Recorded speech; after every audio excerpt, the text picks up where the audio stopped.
महाराष्ट्र नवनिर्माण सेनेचे अध्यक्ष सन्माननीय राजसाहेब ठाकरे हे नेहमीच मराठी भाषेसाठी आग्रही असतात।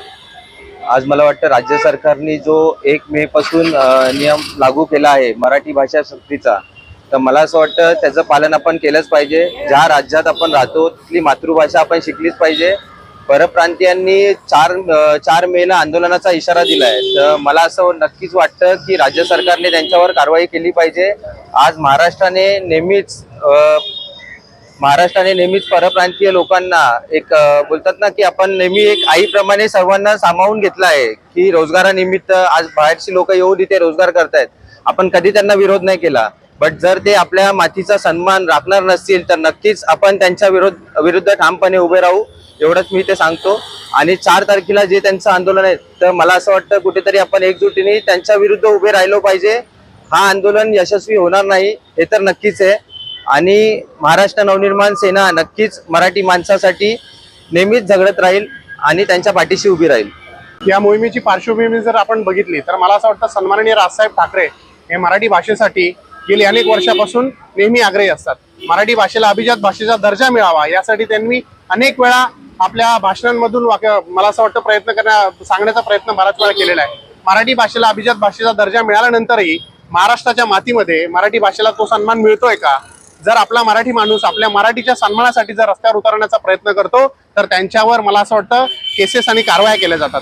आज मराठी सक्ती विरोधात परप्रांतीय 4 मेला मोर्चा करणार आहेत आणि त्याच्या विरुद्ध रस्त्यावर उतरणार आहेत। तर मला असं वाटतं मराठी मातीशी जोडलेल्या प्रत्येक मराठी माणसाने रस्त्यावर उतरण्याची ही चांगली वेळ आहे। आपल्या मराठी भाषेचा सन्मान करण्यासाठी आपल्यासाठी सगळ्यात उत्तम संधी आहे। ज्या परप्रांतीयाला वाटतं ज्या मातीमध्ये मी राहतोय, ज्या मातीमध्ये पैसे कमवतोय, माझ्या कुटुंबाचा उदरनिर्वाह करतोय, त्या महाराष्ट्रामध्ये त्या भाषेचा मी जर सन्मान करणार नाही असं जर त्यांना वाटत असेल तर मला असं वाटतं मराठीवर वटारणाऱ्याचे डोळे काढण्याची धमक महाराष्ट्र नवनिर्माण सेनेच्या कार्यकर्त्यांमध्ये आहे। जर मराठीला नख लावण्याचा प्रयत्न कोणी केला तर त्याच्या कानाखाली महाराष्ट्र नवनिर्माण सेनेतर्फे वाजवली जाईल। मराठी रिक्षा चालकावर जर कोणीही अन्याय करण्याचा प्रयत्न केला तर मला असं वाटतं त्या परप्रांतीय रिक्षा चालकाविरोधात महाराष्ट्र नवनिर्माण सेना नेहमी रस्त्यावर उतरेल। धन्यवाद। मराठी स्टिकरचा मोहीम हाती घेतलाय हे परप्रांतीयांमुळेच आम्हाला हाती घ्यावा लागला आहे। शिस्तीत जर त्यांनी तयारी दाखवली असती की आम्ही मराठी भाषा शिकू, ज्या राज्यात तुम्ही राहताय त्या राज्याची भाषा शिकणं अनिवार्य आहे। प्रत्येक राज्याला त्याच्या भाषेचा अभिमान आहे, तसंच आम्हालाही महाराष्ट्रामध्ये मराठी भाषेचा अभिमान आहे। शिस्तीत त्यांनी शिकली असती ही मोहीम आम्ही हाती घेण्याची गरजच नव्हती। त्यांच्या संपावर ठाम आहे तर आम्ही आमच्या मराठी भाषेवर ठाम आहोत। 15 लाख रिक्षावाले जर संपावर जाणार असतील, 15 लाख मराठी रिक्षावाले आम्ही उतरवू आमच्या राज्यात रिक्षा आमच्या मराठी भाषेकरांच्या माणसाच्याच चालणार। बाकी त्यांना काय करायचंय करू दे, आम्ही बघून घेऊ।